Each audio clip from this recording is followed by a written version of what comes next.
వాగర్థావేవ సంపృక్తౌ వాగర్థ ప్రతిపత్తయే జగతః పితరౌ వందే పార్వతీ పరమేశ్వరౌ. సదాశివసమారంభాం శంకరాచార్య మధ్యమాం అస్మదాచార్య పర్యంతం వందే గురు పరంపరాం. ఆదిత్యాయ చ సోమాయ మంగళాయ బుధాయ చ గురుశుక్రశనిభ్యశ్చ రాహవే కేతవే నమః. శృంగేరి జగద్గురు పీఠాధిపతులకి, కంచి పీఠాధిపతులకి నమస్కారం తెలియజేసుకుంటూ కార్యక్రమాన్ని ప్రారంభిద్దాం. ఆదిత్యాయ చ సోమాయ మంగళాయ బుధాయ చ గురుశుక్రశనిభ్యశ్చ రాహవే కేతవే నమః. శృంగేరి జగద్గురు పీఠాధిపతులకి, కంచి పీఠాధిపతులకి నమస్కారం తెలియజేసుకుంటూ కార్యక్రమాన్ని ప్రారంభిద్దాం. ఈ రోజున మనము నవంబర్ 16వ తారీఖు రోజు నుంచి నవంబర్ 30వ తారీఖు వరకు ఉన్నటువంటి గ్రహ సంచార రీత్యా ద్వాదశ రాశుల వారికి ఏ విధంగా ఉండబోతుంది, అలాగే ఏ ఏ రోజుల్లో ఏ విధంగా ఖర్చులు ఎప్పుడు ఉంటాయి, ఆదాయం ఎప్పుడు ఎక్కువగా ఉంటుంది, మానసికంగా ప్రశాంతంగా ఎప్పుడు ఉంటారు, అలాగే ఆందోళనతో కూడుకున్నటువంటి రోజులు ఎప్పుడు ఉంటాయి, ఆరోగ్యంతో ఎలా అనారోగ్యంతో ఎప్పుడు బాధపడుతుంటారు ఇత్యాది అనేక విషయాల గురించి విపులంగా ఈ కార్యక్రమంలో చర్చించుకోబోతున్నాం. నవంబర్ 16వ తారీఖు నుంచి 30వ తారీఖు వరకు సింహరాశి వారికి ఏ విధంగా ఉండబోతుందో తెలుసుకునే ముందు గ్రహ సంచారం గురించి తెలుసుకుందాం. రాశి నుంచి 2వ ఇంట కేతువు, అష్టమ స్థానంలో రాహువు, సప్తమ స్థానంలో శని వక్రత్యాగము, పంచమ స్థానంలో శుక్రుడు, అలాగే 4వ ఇంట రవి బుధుడు, 12వ ఇంట కుజుడు మరియు కుజుడు స్తంభించి ఉండడం, మరియు 10వ ఇంట గురువు వక్రత్యాగం. వెరసి చూసినట్లయితే అసలు ఈ సింహరాశి వారికి ఉన్నటువంటి 15 రోజులలో 5 రోజులు తప్ప 10 రోజులు కూడా బాగా అనుకూలించే సమయం. కాబట్టి సాధారణంగా అవకాశాలన్నీ కూడా అన్ని రోజులు మనవి కావుగా, కానీ సింహరాశి వారికి అద్భుతమైనటువంటి రోజులుగా గోచరమవుతున్నాయి. అయితే ప్రధానంగా మరి అన్ని రోజులు బాగుంటే కొన్ని సమస్యలు కూడా ఎదుర్కోక తప్పదు. ఏ గ్రహ ప్రభావం వలన వ్యయమందు కుజుడు, అలాగే సప్తమందు శని మరియు అష్టమందు రాహువు మరియు అర్ధాష్టమందు రవి యొక్క ప్రభావం వలన పన్నులలో ఒత్తిడి అధికంగా ఉంటుంది. జీవిత భాగస్వామి, వ్యాపార భాగస్వాముల మధ్య కొంత పొరపచ్చాలు వచ్చే అవకాశాలు గోచరమవుతున్నాయి. ఆరోగ్యం పట్ల శ్రద్ధ వహించాలి. అలాగే ఎక్కువగా పనిచేస్తే తప్ప ఫలితాలు పొందలేనటువంటి పరిస్థితి గోచరమవుతుంది. ఇక తర్వాత చెప్పొచ్చేది ఏంటంటే, అనుకూలమైన రోజులు ఉన్నప్పుడు ప్రయత్నములు అధికంగా చేసి దానివలన ఫలితములు ఎక్కువగా పొందవచ్చు. అనుకూలత లేని రోజులు కేవలం 5 రోజులు మాత్రమే.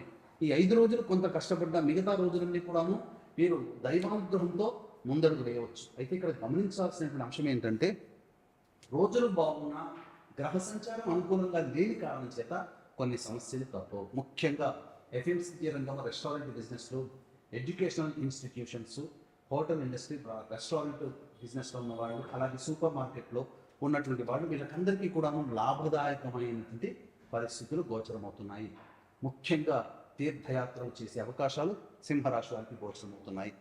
ఇక ప్రధానంగా చూసుకున్నట్లయితే ఉద్యోగార్థులకి కొంత ఇబ్బందికర పరిస్థితులు తప్పవు. తోటి ఉద్యోగస్తులు లేదా ఉన్నతాధికారుల యొక్క సహాయ సహకారాలు లేకపోవడం, తోటి ఉద్యోగస్తులు మరియు ఉన్నతాధికారుల యొక్క ఆగ్రహానికి గురవ్వడం, తద్వారా కొన్ని సమస్యలు పొందే అవకాశం ఉంది. నిరుద్యోగస్తులు బాగా కష్టపడితే తప్ప ఉద్యోగం లభించదు. అయితే వివాహం కాని యువతి యువకులకి మాత్రం అద్భుతమైన అవకాశాలు గోచరమవుతున్నాయి. సంబంధాలు నిశ్చయం చేసుకోవడానికి అనుకూలమైన సమయంగా చెప్పవచ్చు. కాబట్టి సంబంధ వెతుకులాటలో మీకు చాలా ప్రశాంతత గోచరమవుతుంది. ఇక ముఖ్యంగా గమనించుకున్నట్లయితే వ్యాపారస్తులు, ఏ వ్యాపారస్తులైనా కానీ ఇది అనుకూలమైనటువంటి సమయం కాదు వ్యాపార విస్తరణకి.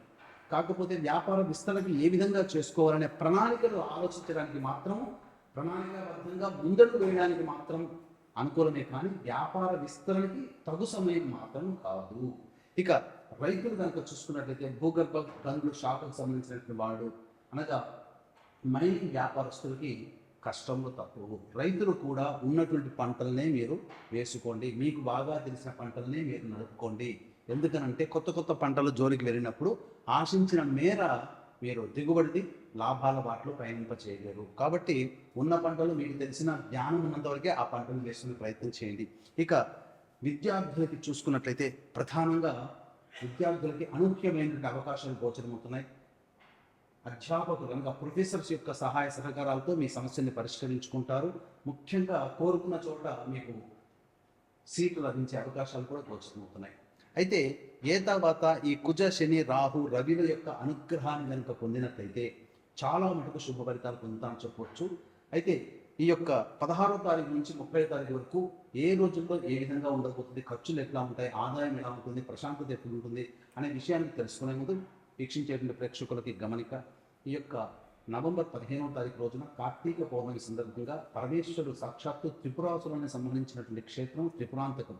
ఈ త్రిపురాంతకంలో జాతకరీత్యా కలుగు విద్య, వివాహ, ఉద్యోగ, దాంపత్య, సంతాన, అనారోగ్య సమస్యల నివారణకి మరియు వృషభ, మిథున, కర్కాటక, సింహతుల, వృశ్చిక, మకర, కుంభమీన రాశుల్లో జన్మించిన వారికి శనిదోష పరిహారార్థమై మొత్తం సర్వదోష నివారణ పూజలు అనేటువంటివి హోమాలు పర్ హెడ్ 1500 రూపాయలకి చేయించడం జరుగుతుంది. అవకాశం ఉన్న వాళ్ళు కార్యక్రమ తదనంతరం కాంటాక్ట్ చేసి పూర్తి వివరాలు తెలుసుకోవచ్చు. అలాగే ఈ యొక్క తండ్రి వైపు 6 తరాలు, తల్లి వైపు 3 తరాలు, కుటుంబంలో ఏదైనా దుర్మరణాలు అంటే road accident, fire accident, suicide attempt, నదిలో బావిలో పడి చనిపోవడం, ఇంట్లోంచి వెళ్ళిపోవడం, లివర్ ఫెయిల్యూర్, కిడ్నీ ఫెయిల్యూర్, క్యాన్సర్తో చనిపోవడం, 60 సంవత్సరాల లోపల ఏ విధంగా చనిపోయినా పితృదోషము అని అంటారు. ఇట్టి పితృదోషం వల్ల మానవుల జీవితాల్లో అనుకున్నది ఏది జరగకపోవడము, వివాహం, సంతానాలు కలగకపోవడము, అలాగే జీవితంలో అభివృద్ధి ఉండకపోవడము, సంతోషం లేకపోవడం అనేటువంటి జరుగుతుంది. కాబట్టి ఈ యొక్క పితృదోష నివారణ కార్యక్రమంలో ఆఖరి సోమవారం, కార్తీక సోమవారం నవంబర్ 25వ తారీఖు రోజున జరిపించడం జరుగుతుంది.